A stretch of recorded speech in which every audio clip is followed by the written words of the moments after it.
lumapit dahil doon sa insidente na kung saan kayo ay namasada? Tama po ba hindi nagkaroon ng problema doon sa inyong pasahero? Nagpaalam po ako sa kanya, sir. Sabi ko sa kanya, ba pwede po makahingi ng pabor kasi hindi naman po tayo dadaan ng Skyway. Yung po sabi nyo na hindi kayo nagmamadali. Ba pwede po makahingi ng pabor. Which is, para sa'yo, good intention, pero ang nangyari sa kanya, bad impression. But at the same time, hindi pa rin justified yon yung umuna yung usapin na biglang po-post ng ganun, mumurahin ka sa social media, sisiraan ka. So those are issues na dapat kailangan natin pag-usapan. Tama po kayo dun sa assessment niyo po na baka nagpanic din po yung father nung umiba ng konti ang rota. Siyempre, babae po ang anak niya. However, tama rin po kayo na hindi po tama na mangsira tayo ng kapwa natin sa cyberspace. Makakaasa po kayo, Sir Carl, na tutulungan namin si Sir Marvin pertaining sa identity na at sana po masettle na rin po natin na hindi na rin po aabot sa hukuman. Your remedy should always be to inform yung ride app or yung ride-sharing app about yung naging problema.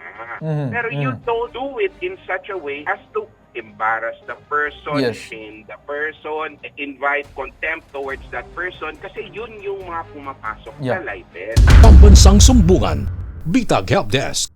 Bakit po din nagkaroon ng problema dun sa usapin ng ruta? Kasi may bayarin po sa Skyway, sir. Tinatanong ko po siya kung ano po ba yung gusto niyang daan, susundan po ba yung sa map. Sabi niya kung ano po ba yung nakaturo sa map, sabi ko Skyway po. Huwag na Skyway kasi hindi naman ako mamadali. Kasi dikit lang naman tayo sa Osmeña Highway, Panya, Quezon Ave, Commonwealth, pupunta na po sa North Caloocan. Yung pagtatanong mo ay dahil doon sa pag-iiba-iba ng ruta dahil may bayad yung Skyway. Kasi yung Skyway may bayad, syempre tatanungin mo yung pasahero mo kasi sa pagkakaalam ko, usually kapag mga ganyan, ay babayaran ba ng pasahero? Opo. So, syempre, kailangan mo kunin yung pahayag nitong umanay pasahero bago kayo pumunta doon. Opo, kasi ayoko naman pong abunuhan. Nakailang tanong ka doon sa iyong pasahero tungkol doon sa ruta? Isa lang po, sir. Sabi ko sa kanya, doon naman po tayo dadaan sa Lacson Avenue. Ba pwede po makahingi ng pabor. May dadaanan po ako na king ko sa Lalamove. Flower po, kung pwede. Settle na kayo doon sa isang ruta. Tapos, may nabanggit kang Lalamove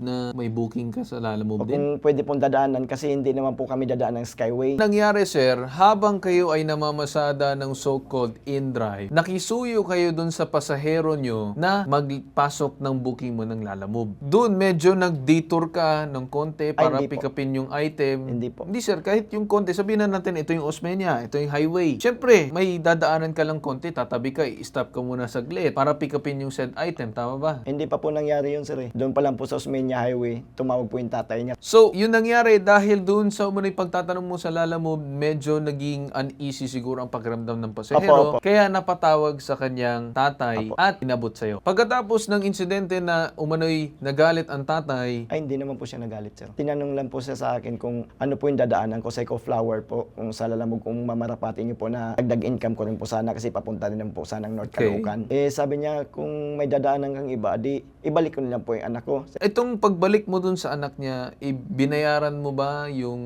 said pagbabalik o ano bang nangyari doon? Nangyari po, sir, wala na po silang binayad sa akin. Ako po yung kinaltasan ni InDrive ng commission. Bago ko po siya binaba, say ko tawagan niyo po yung daddy niya para makausap ko po na ligtas po kayo nakabalik dito sa lugar na kung saan ko kayo pinick up. So, nangyari, sir, parang nagsimula yung umano'y diskusyon or yung usapin na pagbabalik nung pumasok yung umano'y pagbubuk mo ng parang Lalamove, aka parang delivery din. Pagkatapos, nagulat ka na lang, ipinost ka nitong kabilang panig. Nung hapon po, tumawag po yung kasama ko na naipost daw po ako sa page ng InDrive Operator, Driver, and Passengers. Ay nangyari, medyo nagkaroon ng problema na pananaw ng pasahero. Opo. Kaya yan ang naipost niya. Ano ba, sir, yung gusto mo mangyari at bakit ka nandito sa aming tanggapan ngayon?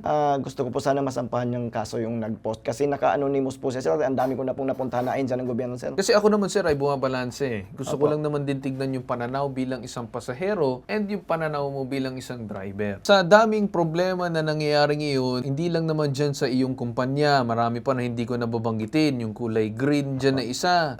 Sa dami-dami ng mga driver ngayon sa lansangan at marami din ako mga naririnig na issue. Kasi naintindihan ko naman yung intention mo sa dagdag kita. Pero gusto ko lang, sir, siguro na makita mo siguro kung ano yung posibleng iwasan na lang sa susunod para hindi mag-isip ang iyong pasahero. Kasi lahat naman tayo nagko-commit na mistake. Ang sa akin kasi, ang nakikita kong pananaw din dito also as well, kung ako man yung pasahero or kahit sinong pasahero dyan, syempre, siguro bilang babae, protective yung tatay, laging paladudad pagdating sa mga driver. Kaya konting ano lang doon sa usual, medyo kinakabahan kinakabahan na yung mga yan. Baka lang sa susunod, mas maging cautious tayo pagdating sa mga ganon at napaka-sensitive po ang issue between driver and passenger. Hindi naman din tama yung umano'y pagpo-post ka agad. Mabuti sana kung may nangyaring specific sa kanya. Pero ang nangyari dito kasi sir, parang naibalik mo naman ng buo, wala naman naging problema. I would say na mukhang okay naman ang nangyari. Wala naman anything na bakit parang may backlash sa'yo na ginagawa ngayon na parang panggaganti. Tsaka nagpaalam po ako sa kanya, sir. Sabi ko sa kanya, ba pwede po makahingi ng pabor kasi hindi naman po tayo dadaan ng Skyway. Yung po sabi nyo na hindi kayo nagmamadali. Ba pwede po makahingi ng pabor. Which Yung is, po sabi. para sa'yo, good intention. Pero ang nangyari sa kanya, bad impression. But at the same time, hindi pa rin justified yon yung umano yung usapin na biglang po-post ng ganun, mumurahin ka sa social media, sisiraan ka. So those are issues na dapat kailangan natin pag-usapan. Diretsuhin na natin kausapin ngayon ang Director of Cybercrime Investigation Office or CICC Director. What can you possibly help us with regarding dito sa issue ni Sir? Parang good intention naman ang nakikita ko dito sa kanya pero naging bad impression lang doon sa kabila at naglabas na ng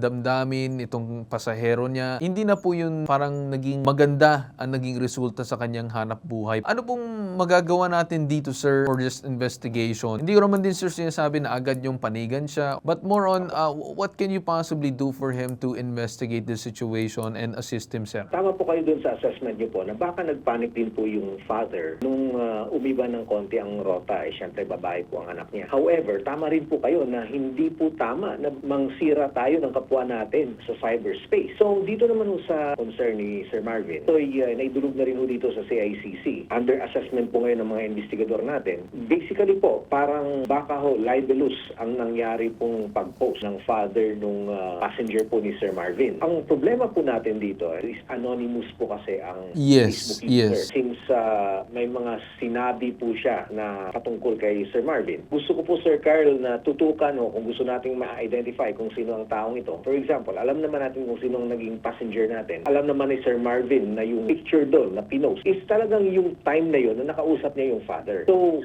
from those directions, mapipinpoint naman po natin. Not necessarily in cyber realm natin ma-identify, but dito po sa traditional investigation po natin, ma-identify naman po natin ang taong yun if Sir Marvin decide to pursue the case po. Siguro, sir, matanong ko lang din, no, nabanggit ninyo yung mga unknown accounts. Is it possible, sir, na matrack ng CICC natin yung person, let's say, if they don't want to be found or whatsoever, kaya nag-anonymous? There is a possibility po talaga na ma-identify po natin sila. There is a process na iwa-warrant natin sa Facebook, a warrant to disclose computer data. Okay. Kasi yung creation of our Facebook accounts is naka-record po yan sa Facebook, including kung anong ginamit na device. However, kung talagang sanay na kriminal ang gumawa po ng isang Facebook account, tumatago po sila sa maraming maling ID, maling cellphone number, or gawa-gawang email, at iba pang mga anonymity tools like virtual private network. So, yun ang hurdle po ng ating law enforcers po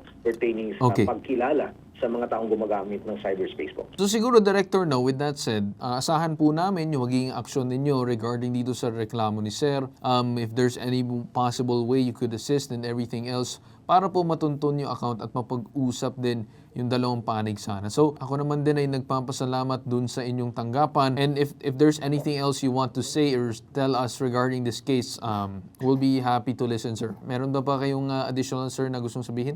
Makakaasa po kayo, Sir Carl, na tutulungan namin si Sir Marvin pertaining sa identity na at sana po masettle na rin ho natin na hindi na rin po aabot sa hukuman. Diretso tayo kay Attorney Lou on what he has to say on the legal aspect, kung ano ba dapat gawin ni Sir, ano bang recommendation niya. So, my advice to him, tama naman yung kanyang path, no, to seek the assistance of law enforcement. Unang-una, ganito kasi, no, yung responsibility ng mga common carriers, which is functionally kung ano yung mga nangyayari dito na yung mga kumatanggap ng mga sakay. Siyempre, kung ano yung napag-usapang rota, dapat kasi sinusunod talaga yun. Yes. No? Yung ginawa niya kasi, pag-request na magkaroon ng deviation dun sa napag-usapan, siyempre, both something that is hindi napag-usapan na nila doon sa pagtanggap niya nung sakay, at the same time, tama rin po kayo na nakaka-cause ng distress or nakaka-cause ng worry doon sa tatay nung sakay, lalo-lalo na kababae ng tao.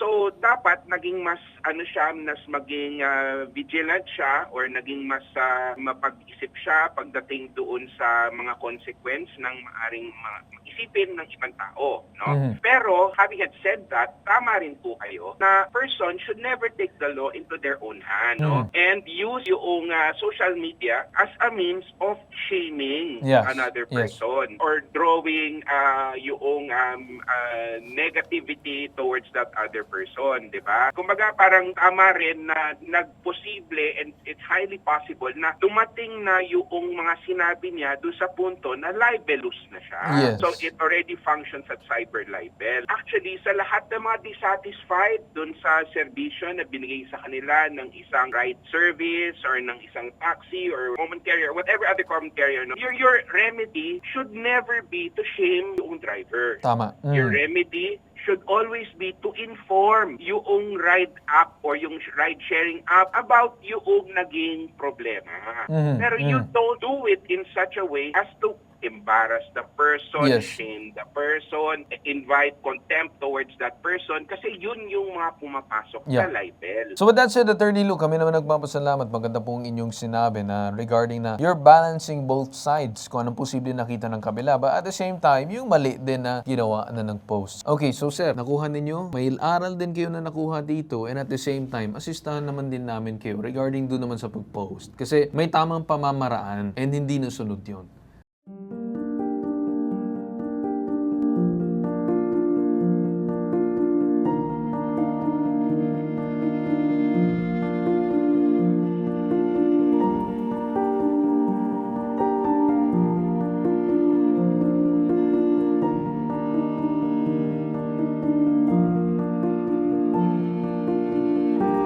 Pambansang Sumbungan, Bitag Helpdesk.